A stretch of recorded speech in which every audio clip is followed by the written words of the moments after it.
বন্ধুগণ, আজকে আমি কিভাবে ঝিনুক ছাতু বা ওয়েস্টার মাশরুম চাষ করে লক্ষ লক্ষ টাকা ইনকাম করে স্বনির্ভর হওয়া যায় তা বলবো। এই ধরনের মাশরুম চাষের জন্য প্রথমে নিতে হবে খড়। খড় নেওয়ার পর সেটাকে ডোগার দিক ও গোড়ার দিক কেটে ফেলে দিয়ে বটিতে 1 থেকে 2 ইঞ্চি করে কেটে নিতে হবে এবং এই কাটা খড়গুলোকে বস্তার মধ্যে ভরে নিতে হবে। তারপরে গামলায় 100 লিটার জল নিতে হবে। 100 লিটার জলে 10 কেজি খড় ভেজানো যাবে।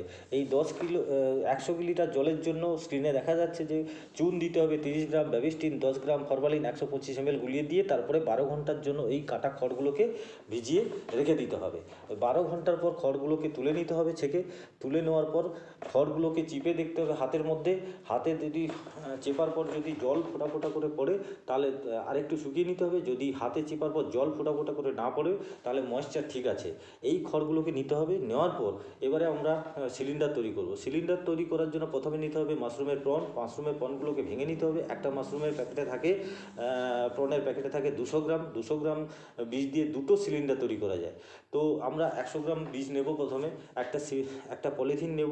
পলিথিনের সাইজ হবে 16 ইঞ্চি বাই 22 ইঞ্চি এবং একদিক বেঁধে নিতে হবে। বেঁধে নেওয়ার পর মাশরুমের বীজটা এই পলিথিন যেটা দেখতে পাচ্ছেন সেই পলিথিনের নিচের দিকে কিছুটা দিয়ে তারপরে কাটা খড়টাকে আমরা ওখানে দিয়ে দেবো। দিয়ে হাত দিয়ে আস্তে করে চাপ দিয়ে ওটাকে একটা লেয়ার বানিয়ে নেব। এই ধরনের লেয়ার 4খানা লেয়ার বানিয়ে এই পলিথিনটাকে আমরা সিলিন্ডার আকারে বানিয়ে নেব। বানিয়ে নেওয়ার পর একটা পেন দিয়ে 30 থেকে 32টা ফুটো করে নেব। ফুটো করে নেওয়া হবে এবং এই ধরনের একটা সিলিন্ডার থেকে মোটামুটি 2 থেকে 2.5 কিলো ফলন পাওয়া যায়। এই এই এই যখন আমরা খড়টাকে জলে ভিজিয়েছিলাম, তবে আপনারা ওখানে গরম জলেও ভিজিয়ে নিতে পারেন, তাতে কোনো অসুবিধা হবে না। এই প্রসঙ্গে বলে রাখা ভালো যে হর্টিকালচার ডিপার্টমেন্ট থেকে এই মাশরুম চাষের জন্য যে ঘর বানানো হয়, সেই ঘর বানানোর জন্য হর্টিকালচার ডিপার্টমেন্ট থেকে সহায়তা করা হয়। হর্টিকালচার ডিপার্টমেন্টের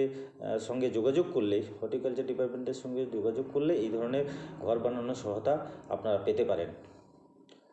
তো এই সিলিন্ডারটা বানানো হয়ে গেছে, এবারে ফুটো করে দেওয়া হচ্ছে। আমি যেটা আগে বলেছিলাম সেটা দেখলেন। এই পলিথিনের সিলিন্ডারটাকে নিয়ে গিয়ে একটা ঠান্ডা অন্ধকার ঘরে এখানে রেখে দেওয়া হবে।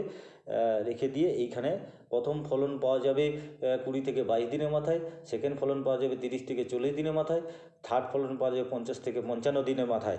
ভিডিওটি ভালো লাগলে লাইক, শেয়ার, কমেন্ট ও সাবস্ক্রাইব করে দেবেন।